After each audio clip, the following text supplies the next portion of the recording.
Cris, eu quero trazer com você, né, abordar o tema sobre o cérebro e a alimentação, né? Muitas pessoas acham que é tabu, né? Não tem nada a ver, né, o crescimento da criança com a alimentação. Ou seja, ela come o que ela quiser, na hora que ela quiser. E nós temos aí, né, uma referência muito grande que é Piaget, que ele fala, né, das fases do desenvolvimento. E para cada fase do desenvolvimento, né, tanto no aspecto do corpo, da mente, a nutrição é importante, não é verdade? Sim, com O certeza. que você tem para nos agregar sobre isso, sobre a nutrição na fase, vamos dizer, aí de 2 a 4 anos? O que é importante para o desenvolvimento dessa criança? Nós temos assim um hábito de pensar que a gente se alimenta somente para barriga não roncar, né? É algo, algo Essa eu muito gostei. comum, né? Só para não sentir fome. Mas a gente já sente fome para trazer aquilo que o corpo precisa, né? Na verdade, a fome é algo fisiológico mesmo para que a gente então consiga se alimentar, porque quando a gente não tá com fome, né, fora ali os momentos que a gente tá ansioso, tá com uma frustração e daí desconta, né, o lado emocional no Sim. alimento, mas sem fome a gente não tem vontade de comer. Então, a fome é uma forma de que a gente traga para o corpo o que ele precisa, né? A energia para funcionar, o nutriente que vai desenvolver uma série de papéis. E na fase inicial ali da vida, a alimentação, a nutrição, ela tá totalmente ligado com o desenvolvimento corporal, sim, muito. Criança que não come de forma satisfatória vai ter comprometimento no seu desenvolvimento, então ela poderia de repente crescer um pouco mais, faltou nutriente, ela não vai chegar à estatura máxima que seria possível para ela, porque faltou ali o substrato, né, a matéria-prima para fazer aquela construção. E não somente isso, né? Você começou falando da parte da saúde mental e a nutrição está diretamente ligada à saúde mental, ao desenvolvimento, né, neurológico. E a criança, nessa fase inicial, uma coisa que eu gosto muito de enfatizar. A gente tem mania também de achar que o que acontece na infância, fica na infância. Então, né, comeu bastante doce ali e tal, não tem problema. Quando crescer, vai melhorar esse hábito. Só que esses excessos também ali dos primeiros anos, eles vão repercutir para toda a vida. Para toda a vida. Exatamente. Então, nesses primeiros anos de vida, a gente está em plena formação de hábitos, por exemplo. Se a gente tem uma criança com pouco acesso à variedade de alimentos, até eu gosto de falar que Deus fez, né, tantos alimentos para a gente viver comendo alface, tomate, pepino. E fala que, não, eu como salada, né? Qual você come? Alface, tomate, pepino. Pronto. Mas Deus fez uma infinidade de, né, hortaliças para a gente comer. Então, quando a gente tem uma alimentação pouco variada, tá faltando nutriente, né? Sim. Deus, em sua infinita sabedoria, por que ele criou tantas coisas pra gente comer? Porque cada uma tem algo diferente, cada uma vai agregar na saúde da gente de forma diferente. Então, a criança, ela precisa ter esse contato para que ela consiga desenvolver bons hábitos alimentares e também para evitar essas carências que poderão levar a problema do desenvolvimento físico e também, né, questões da saúde mental, não conseguir aprender adequadamente na escola, por exemplo, uma anemia interfere diretamente no aprendizado, fica aquela criança mais apática, sem energia, né? Você na escola deve talvez ter contato, né, com muito. situações assim. Então, tem várias carências que vão interferir também no neurodesenvolvimento, né? Então, a criança, ela deixa de alcançar o seu potencial de aprendizado, de desenvolver outras habilidades, porque falta nutriente para fazer esse cérebro funcionar adequadamente. E, além disso, tem o que sobra também, né? Que a gente, quando pensa na criança pequena, a gente nunca acha que é demais comer, todo dia um docinho. Às vezes os avós, né, têm hábito A de avó é muito açúcar, né, gente?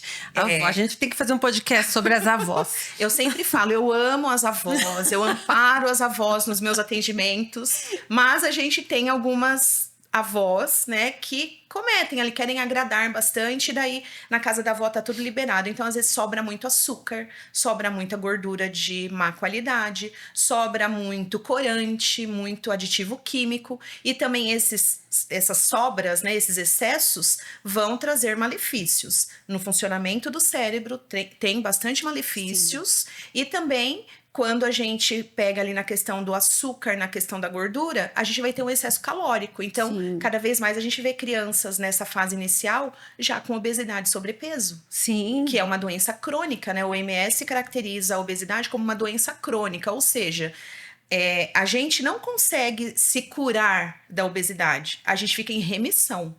A gente entra em controle da obesidade. Uma vez obeso, é quase que sempre obeso. É que nem o hipertenso. Ele entra no controle. Então, ele toma sua medicação. Às vezes, não precisa da medicação. Ele faz ali as mudanças do estilo de vida. E aí, então, ele fica controladinho, bonitinho. Mas, em algum momento, essa pressão vai voltar a aumentar.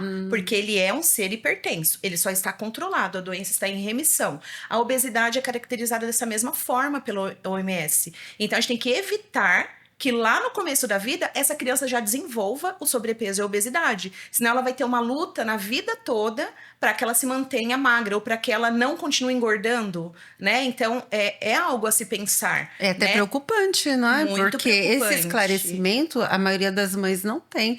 E até no decorrer aqui do nosso bate-papo, eu vou entrar depois do pós-pandemia, para que a maioria das crianças ficaram obesas, né? Mas falando do desenvolvimento infantil, nós entendemos que o quê? A criança, a mãe amamenta essa criança, né? Até 6 meses, que a gente espera, né? Tem mães que não conseguem, mas vamos colocar até 6 meses a amamentação. Umas prolongam um pouco mais. Mas de 2 a 4 anos, a gente espera que essa criança já seja introduzida para ela alguns alimentos, né? Para que ela conheça o gosto. Se eu estiver falando coisas boas, você me fala, né? Que ela conheça o gosto dos alimentos e principalmente que ela tenha uma boa nutrição, né? Eu vejo no consultório, quem está me acompanhando agora, eu sou neuropsicóloga, então eu vejo no consultório que às vezes aquela criança, a mãe reclama assim, ela não come, então eu entro na parte do estímulo, você não estimulou essa criança a comer. Agora você como nutricionista, diga aqui para nós que estamos aqui, o que essa criança precisa ter de estímulo, né, para comer bem e ter uma boa nutrição para as outras fases do desenvolvimento que virão? Certo. Então, vou começar de antes do nascimento dessa criança. Isso é muito... Ela Porque é perfeita, tudo começa, gente. Tudo começa antes de começar, na verdade, Exatamente. né? Antes da criança nascer, já tem muita coisa importante acontecendo que vai interferir nos hábitos alimentares dela posteriormente. Sim. Então, a dieta da mãe é um fator. Então, a gestante, quando ela tem uma dieta muito limitada, isso interfere também no desenvolvimento ali das preferências alimentares dessa criança, porque ela já tem papilas gustativas sendo desenvolvidas e, né, isso já está em formação. Então, a gente já tem uma informação ali para ela desde a gestação. Aí a gente avança, a criança nasceu, mundo ideal, que ela seja, né, a amamentada de forma exclusiva até os 6 meses. Sim. E aí, o leite materno também vai ter influência. Por quê? Ele também vai ter nuances diferentes de sabor de acordo com a alimentação da mãe. Então, de novo, a mãe precisa ter uma alimentação variada para que essa criança... Então, essa informação vai no leite também, Vai tá? também Então, aquela no mãe que leite. fala, eu não vou comer tal coisa porque eu não gosto. Não, ela tem que pensar que agora o gosto dela não tá em jogo. Ela tem que pensar que ela está contribuindo com o sucesso ou não da alimentação da sua criança no isso é futuro. importante, não é? Muito importante. Porque as mães não têm essa informação, gente. Eu não tive. Eu tive 2 gestações, ninguém contou que eu tinha que comer de tudo. Exatamente. Eu fui mãe antes de ser nutricionista, né? Eu tive meus 2 filhos também, eu era super jovem e tal, tinha pouca informação. Os profissionais não informavam, né? Então, o médico lá no pré-natal não falava quase nada dessas coisas, o pediatra falava sucintamente. Então, muita informação chegou para mim também depois que passou a fase Puxa de vida. fazer isso com os meus filhos. Mas ok, eu tenho a oportunidade de contribuir com outras pessoas, Sim. né? E tá tranquilo, né? Não pude fazer, então vou ajudar outras pessoas a fazerem da melhor forma. Então, aí, nesses primeiros 6 meses, além dessa questão, né, da alimentação da mãe, tem a questão do próprio estímulo que a criança tem, muscular, tal, que tudo isso vai contribuir para depois ela conseguir comer adequadamente, né? Então, o desenvolvimento orofacial vai ser importante. Na amamentação, né? Na Quando amamentação. ela suga o peito, ela já tá estimulando tá essa estimulando musculatura tudo. para depois vir a mastigação, né? Exatamente. Então, salvo exceções ali de crianças que, né, têm situações que não serão amamentadas por questões da mãe, por questões de saúde ali do bebezinho que ficou internado e tal, O ideal é que todo bebê seja amamentado, porque tem muita coisa acontecendo aí. Sim. Aí a gente chegou, então, nos 6 meses. A gente espera que esse bebê, aos 6 meses, né, tenha só experimentado o leite da mãe, sem chazinho, sem Chazinho da água. vovó, né? Não, chazinho da Ah, vovó tá com não. cólica, vamos dar Não. chazinho. Não, gente, não se dá chazinho pro bebê. Sim. Ai, e nem água, né? Tá vendo, Então, gente? Os pediatras tá amando, né? Tá vendo? o leite hidrata também. Sim. Então a criança não precisa de mais nada além do leite da sua mãe. Aí, nesse período, então, né, até chegar no 6º mês, a gente espera que essa criança tenha desenvolvido os sinais de prontidão, que mostra que esse corpo está pronto para receber o alimento sólido. Então, tem algumas, né, por exemplo, a criança já tem que ter uma curiosidade pelo que ela vê, levar à boca, algumas coisas que, né, normalmente o bebezinho ali de 5, 6 meses, ele tem mania de pegar as coisas e levar para a boca, ver alguma coisa, ele fica muito vidrado, ele quer aquilo. Essa curiosidade faz parte. Aquela linguinha que fica para fora constantemente já tem que ter reduzido isso, porque senão vai atrapalhar a hora que vai colocar o alimento sólido. A criança já tem que ter sustentação cervical, porque senão é um risco de engasgo. Exatamente. Se é prematuro, né, dependendo o tempo de prematuridade ali, vai ter que fazer a correção da idade. Então, tem alguns pontos que a gente observa para, então, saber se realmente, 6 meses, vamos começar a introdução alimentar. Então, tá tudo bonitinho, 6 meses vai iniciar a introdução alimentar. Na introdução alimentar, que se estica até os 2 anos da criança, então ela inicia aos 6 meses e finaliza a introdução alimentar ao completar 2 anos. Por quê? Durante esse 1 ano e meio, ela está sendo apresentada a diversos alimentos, né? E ainda quando a gente fala ali dos primeiros meses da introdução alimentar, a gente está falando de uma criança que, até recentemente, ela sabia que o leite da mãe enchia sua barriga. Sim. O leite da mãe matava sua fome. E agora a gente quer dar outra coisa que é estranha para ela. Então, às vezes a criança faz aquela carinha feia. É normal, né? Ela recusar, né? Sim, faz parte do processo. Porque é algo novo, né? Exatamente. Tem muitas mães que não quer, vou voltar pro peito. Não gostou. Porque é cômodo, não é? É.